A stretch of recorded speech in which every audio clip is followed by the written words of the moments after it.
How do you find the will to fight back against a world that wants to keep you sedated, average, and stuck in place? Join us for the tools and strategies you need to create a life of abundance, discipline, and high achievement. This is the Tactical Empire with Jeff Smith.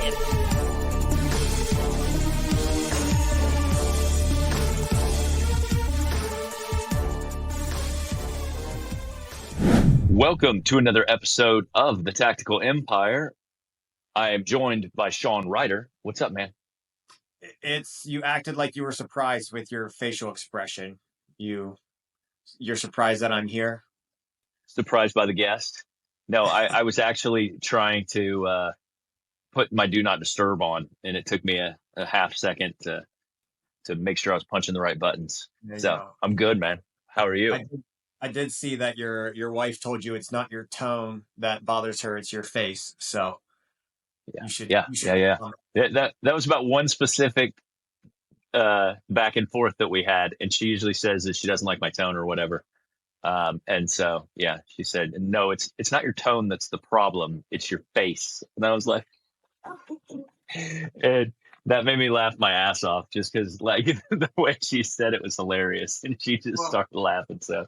Well, if that conversation happened after you left her for 3 or 4 days for the meetup, she can say whatever she wants to you. She was solo parent. It wasn't about a current fight. It was like recollecting about communication styles and certain situations. So it was funny because communication. What's that?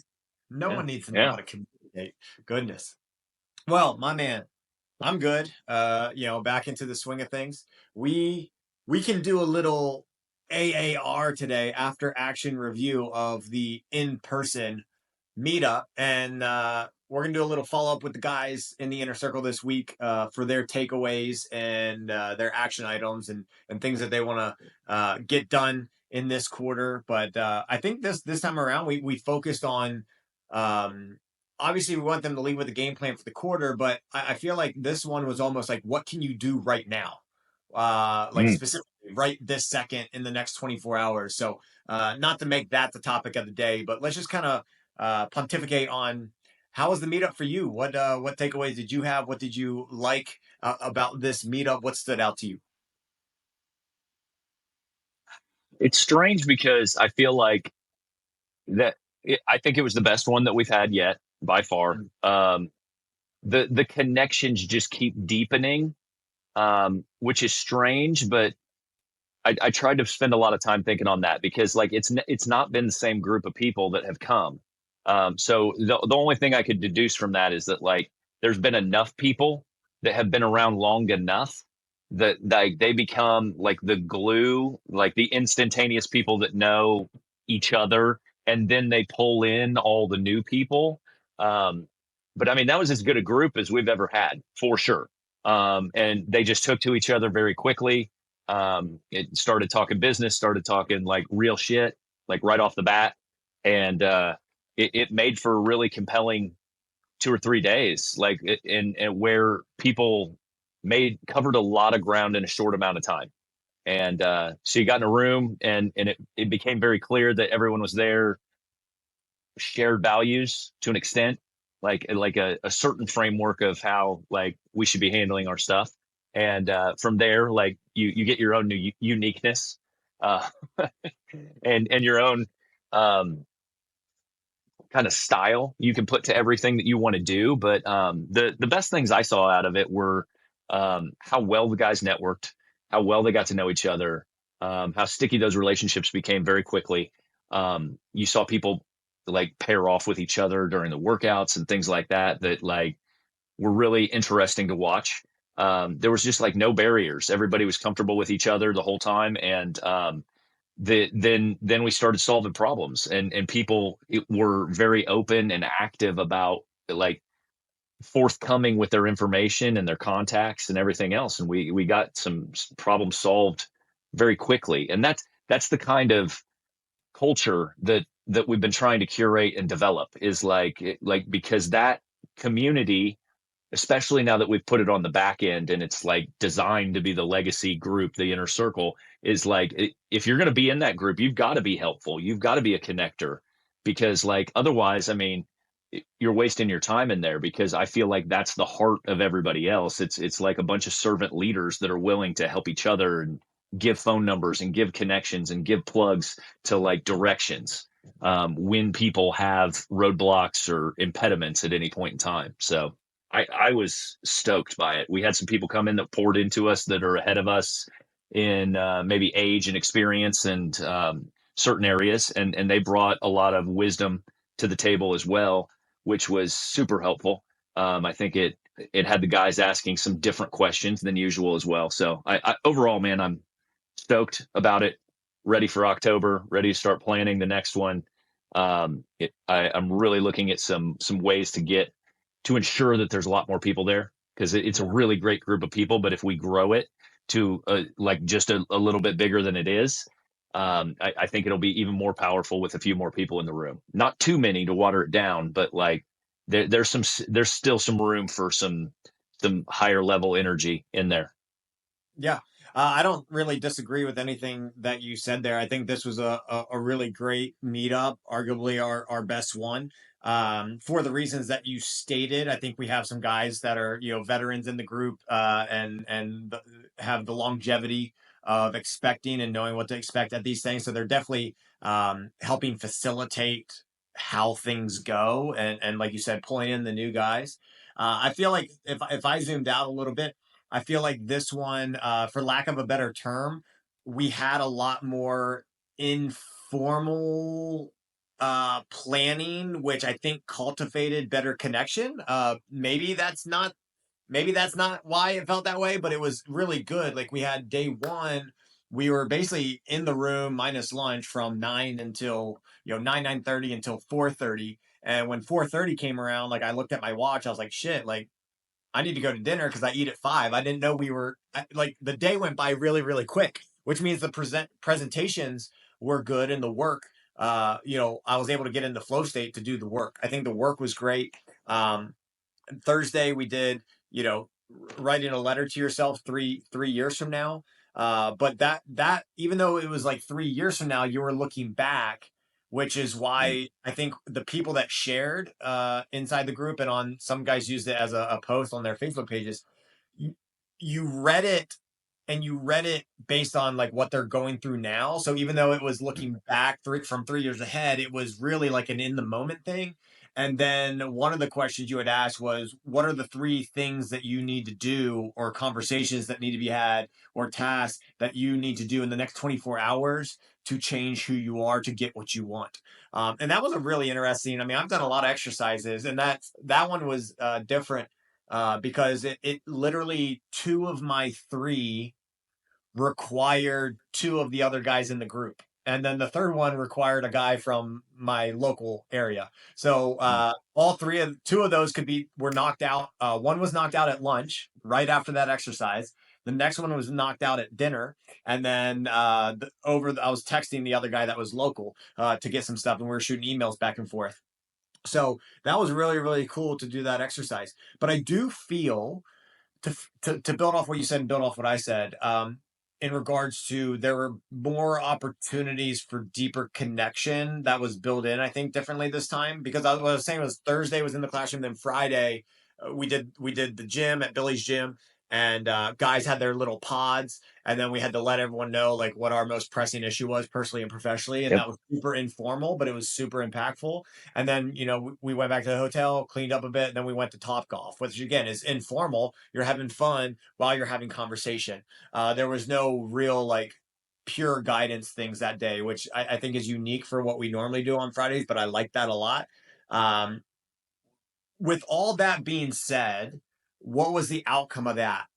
The outcome of that was it's not just conversation. It wasn't just connection. I think this meetup will be the meetup where we look back and we're like, that meetup was the catalyst to the partnerships, right? The last meetup, some partnerships came out of it. Specifically with me, I had a partnership coming out of that one. This one, I'm coming out of that with that partnership still intact, but also agreements with 2 other guys to look at doing a different fix and flips, basically. So my long-term investments here, and then working on a fix and flip every 4 to 6 months with these other guys separately. And so I saw a lot of that. I saw a lot of questioning other guys' business strategies and changes. And people were questioning them to see if they were a right fit for them. People were asking about franchises. People were asking about partnerships. One guy in particular was in the gym space and then kind of moved laterally into the med spa space. And, it's just a different scale at which he's working at now. And a lot of guys had questions about that. So I look back at this one, the classroom stuff was great. But I look back at this one as an observer to the conversations and I believe the partnerships that came out of this one. Yeah. Yeah. I don't know if it's so much partnerships as much as it is like we got real deep because of the informality of the structure of what we did. We got real deep on this kind of the skill sets of each person and what they're doing and what they're working on. So maybe you didn't find a true partner in the sense of the word, but you found an ally that has shared interest in what you're doing, right? You know what I mean? Because for me, my perspective is like not all those guys that were having conversations were actually looking for partners. They were looking for like guys doing the same shit. So that like, hey, can we bounce ideas off each other? I'm going to do it in Texas. You're going to do it in Illinois. And let's use each other as resources because I'm stuck here or I'm dealing with a permitting issue here, like, which is what we've always been going for. Right. And so like to me, that's what was super special. Full transparency, I was a little dicey on Friday's schedule, meaning like I was a little nervous at how it was going to go and the perception of how it was going to go. And what I found during that period due to like my ability to ad lib and kind of think on the fly and like what I would want out of it if it was like my ideal meetup, which I mean it kind of is, so like whatever. But it was the exercises accompanying with what we were doing. So there was nothing that was not purposeful that we did throughout the day. And I think what it did was it really framed the thought process and then which then led into the framing of the conversations. Because like what I didn't want to come out of Friday was like, well, we didn't really work on work stuff supposedly. And like what I saw was more guys got it. They got the intention of what they were supposed to be doing while we were doing this other stuff, right? So like you're working out, you're taking care of your fitness, but we're also like networking and we're also solving problems because the assignment was bring us your most pressing problem. If you could take care of it right now, personal or professional in the next week or so, whatever. And so like it led to that like thought process while they were working out. And it led to deeper conversations in that they had to share those type of things. Right. So I mean, it was cool. I enjoyed it, but like that was my concern is like, for me, probably Wednesday to Friday night, Wednesday to Saturday was exactly like my dream layout for like a meetup probably. Because I don't like the rigid structure of like, give me a whole bunch of information. Sure. Because like I said, I mean, we all have endless amounts of information available to us. Like I can go home and watch YouTube videos all day if I want to. I can go sit through Tony Robbins on you. Well, we present to them every week inside the inner circle. So what you did this time around makes sense to me for sure. And I think it played out really, really well. What, just so people can see like how these exercises play out for you and I, whether you read other people's letters to themselves or their most pressing issues, or you want to speak to your own, what were some takeaways from the looking back 3-year letter to yourself or the most pressing personal and professional issue? You can either speak for yourself or what you saw from other guys in the group. Does anything stand out as a recurring theme or a particular detail in those 2 assignments? Well, the purpose of what we did with that 3-year writing back to yourself, it like the idea behind that is like it's to compress time, because what you're doing is in your subconscious you've got these reservations, you've got these impediments for why you're not doing things, why you're not moving at a faster rate. And so all we did was go to a future state, future version of ourselves that have already overcome all that shit and been through it. And then we were talking back to ourselves and saying, dude, like, you're good enough. You're smart. This isn't going to be that bad. Like, whatever you're going through now, you're going to overcome it. And like, wait till you see yourself in 3 years. Like, it's going to be easy enough. And the idea behind that is that, like, we're all perfectly capable of doing that at any point in time. But how long are you sitting in the uncertainty of the work you should be doing? And so what it was to do was to ask those type of questions and evoke those type of emotions from the only person that really matters is the person that's holding you back, which is you. And so, like, giving yourself permission, giving yourself grace, saying like, hey, we're going to make it through this thing, or it's going to be even better than you thought it would if you just get off your ass and go do it.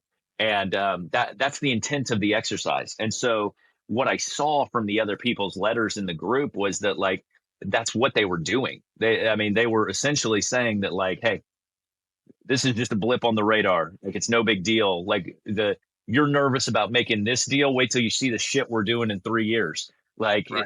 And that's the type of thing that's the purpose of the exercise, because then the time creep of what would take a really long time, you're now smashing down into today, where this week those guys should be taking action on the things that they were being reserved on. And you've seen it in their critical tasks from Monday already. Like, some of the shit they're doing this week is like a full quarter's worth of stuff. Mm-hmm. Yeah, so, I think from the guys that I saw that shared their letters inside the group and on their personal Facebook pages, and then with the one that I wrote to myself, you hit the nail on the head there. The recurring theme I saw was, like, the guys are acknowledging that they're about to go through some shit. Where I feel like other people, they're always hesitant and they think that the shit's not coming.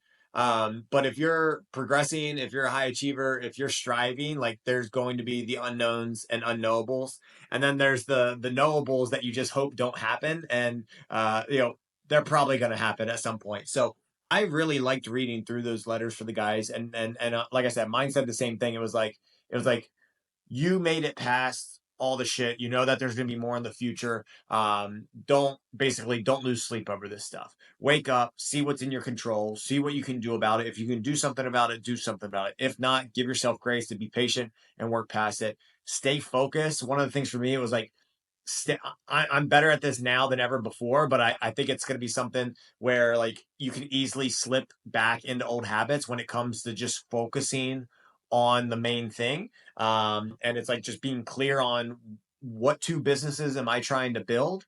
What is not helping me accomplish the growth in those areas? So what do I need to offload? And it goes back and reinforces why I'm liquidating my current real estate portfolio and moving it into a different type of real estate portfolio via partnerships. That, I think, is going to be a physical and actual time weight lifted off of my shoulders, but also that metaphorical on, like, okay, with my current portfolio, if something happens, I do have to go deal with it. Even though I have people in place, I have to address it.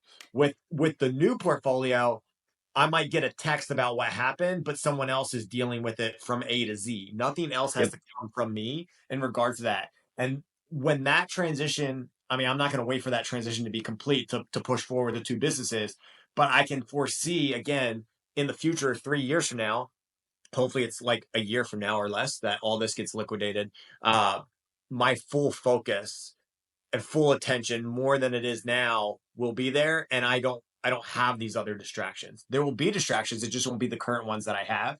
And I'm going to be very strict about how I get involved in anything outside of that. So it's cool that you said that, because we didn't talk about that before the call, that was the purpose of the exercise. But I definitely noticed that that's what came out of it. So we can end the with this. Go ahead, Jeff. No, the way you framed that was perfect. And that example we need to, like, talk about more and more, because, like, when I talk and preach and scream it from the mountaintops about eliminating friction, you're describing that right now in a real-time example, because what you're doing is you're eliminating drag so that you can go faster. So when I talk about every quarter, every month, we're evaluating our friction points. And like for a lot of us, especially as men, I think we put a bunch of weight on our shoulders and we're like, fuck it, we'll just hump it. Don't worry. Like it doesn't matter. And what you learn as you get a little older and wiser is that like sometimes it's better to offload that weight or offload any dead weight. And what I mean by that is like restructuring your portfolio, like all the shit that you don't like doing becomes drag. And people don't understand how quickly they could get from A to B if they just didn't continue to do the way they always did them, in spite of like understanding and internalizing the pain that it's bringing to you right now. You know what I mean? This is why people are selling their businesses and shit like that, that they've outgrown those businesses and they have an emotional attachment to them. But the reality is they become an anchor to what their potential is. And so, kudos to you for identifying it. But like the way you tell the story is just a different version of like the way I'm saying it. So it's super helpful to bring it from another perspective, because that ultimately that is what we're doing. We're reducing drag so that we can go faster. And and so like that is super important, but you have a real life analogy to pin it to. So yeah, man, I was really happy with the meetup. I'm excited about it. I think the exercises that we did are important. For me, the way I view a meetup is like, I don't want to give you information. I want to extract your problems. So like the exercises that we do are for you. That meetup is for you because you paid money to be there. You fucking flew away from your family. You spent time with us. Like I want them to get the information. It's not about me going up there and saying, "Hey, I'm Jeff Smith and I bought fucking 100 houses and I've got this going for me and I RV around." My story doesn't fucking matter at all. Like all that matters is your story and where you're at and how we can help you move forward. Like, and so like, I really think we balanced it well this time. I think we could do a few things a little bit better, but I liked components of it that like you'll probably see in every one of them. So this is, there was a lot of lessons learned that were fun. I like that. I like that. It's going to spark the topic for the next podcast episode. So we're going to leave it at that with Jeff ending his quote that his life doesn't fucking matter. Jeff, send the people out. Guys, if you want to be a part of our group, hit us up. You can get a hold of us at Tactical Empire on any platform. We run a free Facebook community, the Tactical Empire community. It is a engaging group that is no cost to you. We talk about infinite banking. We talk about our 4 pillars of fitness, family, freedom, and finances. If that is something that's appealing to you, let us know. You can always DM us on Instagram. Both of us answer our DMs personally. So if you have questions or want to put anything to work or want just more information, let us know. We're here for you. In the meantime, have a kick-ass week. Keep dominating Q2, and we'll talk to you soon.